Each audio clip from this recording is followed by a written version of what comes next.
আমার ভাইয়েরা, আবু লাহাবের সমস্ত সম্পদ বাজেয়াপ্ত হলো কেন?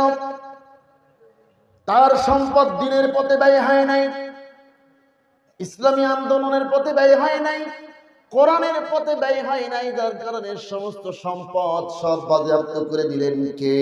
আল্লাহ। আজও দেখেন অনেক মানুষ আছে, সম্পদ আছে কিন্তু শান্তি নাই। কিছুদিন আগে আমি মিডিয়ায় দেখলাম, অনলাইনে দেখলাম একজন ডাক্তার পিজিতে তিনি ডাক্তারি করেছেন, 2টা সরকারি হসপিটালের কথা বললেন, 2টা ছেলে এমবিবিএস ডাক্তার আর 2টা মেয়ে, সব আমেরিকায় থাকে। ওনার স্ত্রী নাই, ওনার কাছে কোন এক মিডিয়া গিয়ে ওনার কাছে সাক্ষাৎকার নিচ্ছেন, সাক্ষাৎ দিতে দিতে কেঁদে ফেলেছে। তিনি বলছেন আমার ব্যাংকে 1.5 কোটি টাকা ছিল, এই 1.5 কোটি টাকাও আমার ছেলেরা নিয়ে চলে গেছে। তার মানে এটা কিন্তু তার হাতের কামাই, তিনি তার সন্তানকে সেইভাবে তৈরি করতে পারেন নাই। কথা কোন ঠিক কিনা? তার কোটি কোটি টাকার সম্পদ ছিল, ছেলেরা আমেরিকায় থাকে, মেয়েরা উচ্চ শিক্ষিত হয়েছেন, আজকে তার পাশে স্ত্রী নাই, সন্তান নাই, সম্পদ নাই। এগুলো আল্লাহ তাআলা গ্রহণ করতে দেন নাই। এটা কিন্তু এটা তার হাতের কামাই। কারণ আল্লাহ তাআলা বলেন মা আসাবাকুম মিন মুসিবাতিন ফাবিমা কাসাবাত আইদিকুম ওয়া ইয়াফু আন কাসীর।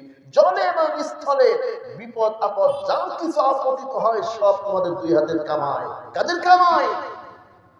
হযরত ওসমান রাদিয়াল্লাহু আনহু উঠবেন না, একজন উঠবেন না, বসেন। আমার আলোচনা ফিনিশিং হয়নি, বসেন, কেউ উঠবেন না। আমি আর মাত্র 10 থেকে 15 মিনিটের মধ্যে আমি আলোচনার সমাপ্তি করব।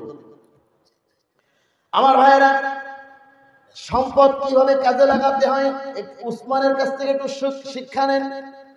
হযরত উসমান গনি, যাকে গনি বলা হয়, গনি মানে কি? ধনী। আজকে এরকম ধনী সমাজে কম না বেশি? আমরা গরিব সাজি, কিন্তু আল্লাহ আমাদেরকে অনেক ধনী করেছেন, সুবহানাল্লাহ। হযরত ওসমান গনিকে আল্লাহর নবী বললেন, ওসমান তুমি কিছু উট দান করো। হযরত ওসমান নির্দ্বিধায় তিনি বললেন, ওগো নবীজি আমি 100 উট দান করে দিলাম।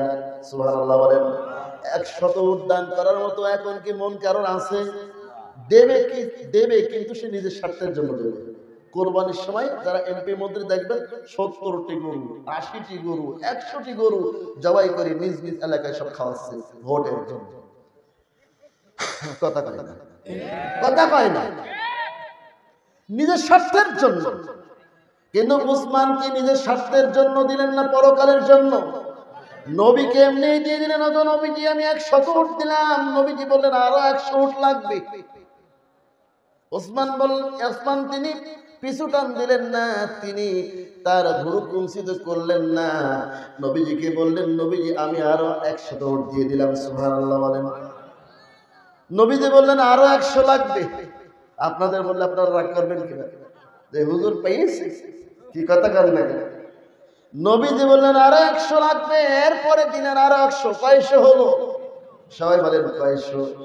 300 হয়ে গেল। নবীজি এবার ওসমানকে বলছেন, ওসমান তুমি যে 300 উট দান করলে, তোমার নিজের থাকার জায়গা আজকে তুমি জান্নাতে নির্ধারণ করে নিলে। সুবহানাল্লাহ।